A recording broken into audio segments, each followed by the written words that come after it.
Iran, America, Israel युद्ध कर भारत पर प्रहार।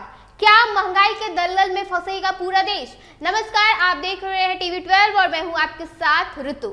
कल्पना कीजिए कि 7 समुंदर पार कहीं बम बरस रहे हैं, आसमान में मिसाइलें गरज रही है और टैंकों की गड़गड़ाहट से धरती कांप रही है। लेकिन उस युद्ध की असली तपन आपके घर की रसोई और आपकी जेब पर महसूस हो रही है। 28 फरवरी 2026 को जब अमेरिका और इजराइल ने ईरान पर हमला किया तो शायद किसी ने यह सोचा न था कि इस संघर्ष की आग भारत के आम आदमी की थाली तक इतनी तेजी से पहुंचने वाली है। भारत इस युद्ध में ना तो किसी पर पक्षधर है और ना ही हमारा किसी के साथ कोई सैन्य गठबंधन है और ना ही उस लड़ाई के नतीजे में हमारी कोई सीधी हिस्सेदारी है।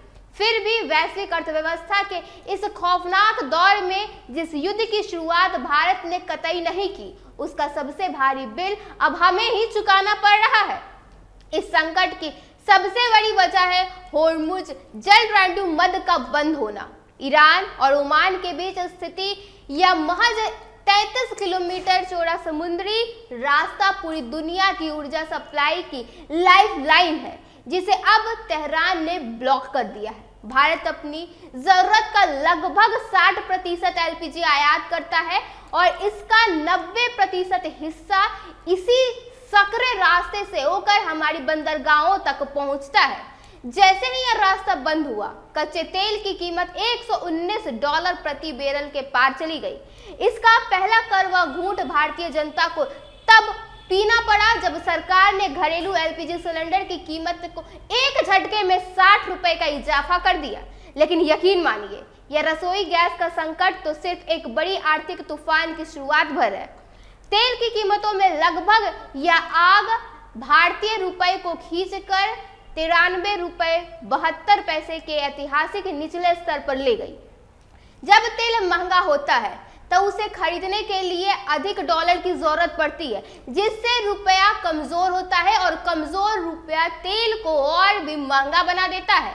यह एक ऐसा दुश्चर्य है जो भारत के शेयर बाजार से निवेशकों के लाखों करोड़ों रुपए स्वाहा कर चुका है। विशेषज्ञों का अनुमान है कि अगर कच्चे तेल की कीमतें इसी स्तर पर बनी रही तो भारत का व्यापार घाटा $220 अरब तक पहुंच सकता है। इसका सीधा असर आपकी रोजमर्रा की जिंदगी पर पड़ेगा, क्योंकि महंगा ईंधन माल ढुलाई को महंगा कर देता है। आने वाले दिनों में सब्जी, फल, दवाइयां, सीमेंट और यहाँ तक कि सुई से लेकर जहाज तक हर चीजों के दाम आसमान छू सकते हैं। इस संकट का एक और मानवीय और आर्थिक पहलू बेहद डरावना है। खाड़ी के 6 देशों में लगभग 91 लाख भारतीय अपने मेहनत और पसीने से पैसा कमाते हैं, जो हर साल करीब $50 अरब भारत भेजते हैं। यह पैसा सिर्फ एक आंकड़ा नहीं, बल्कि केरल के किसी स्कूल के फीस है, उत्तर प्रदेश के किसी गांव में बनने वाला पक्का मकान है और तमिलनाडु के किसी परिवार का कर्ज है। अगर युद्ध की वजह से खाड़ी देशों में अर्थव्यवस्था डगमगाती है तो वहां से आने वाला यह पैसा कम हो जाएगा, जिसका सीधा प्रसार हमारे ग्रामीण और अर्ध शहरी भारत की खपत पर पड़ेगा। साथ ही सूरत और जयपुर जैसे शहरों के रत्न और आभूषण उद्योग, जहां लाखों कारीगर काम करते हैं, उनके निर्यात पर भी ताला लगने की नौबत आ जाएगी। 1991 के उस दौर की यादें आज फिर ताजा हो रही है जब भारत को अपना सोना गिरवी रखना पड़ा था। हालांकि आज हमारे पास $716 अरब का मजबूती विदेशी मुद्रा मौजूद है, लेकिन जिस रफ्तार से रिजर्व बैंक को रुपया संभालने के लिए डॉलर खर्च करने पड़ रहे हैं, वह किसी बड़ी चेतावनी से कम नहीं है।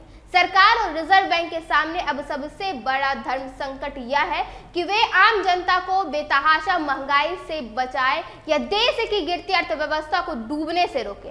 फिलहाल यह युद्ध भारत के लिए एक बड़ा सबक है कि ऊर्जा के मामले में आत्मनिर्भर होना अब कोई पसंद नहीं, बल्कि अस्तित्व की जरूरत बन चुकी है। फिलहाल के लिए बस इतना ही। ऐसे ही तमाम खबरों के साथ बने रहने के लिए देखिए टीवी 12। धन्यवाद।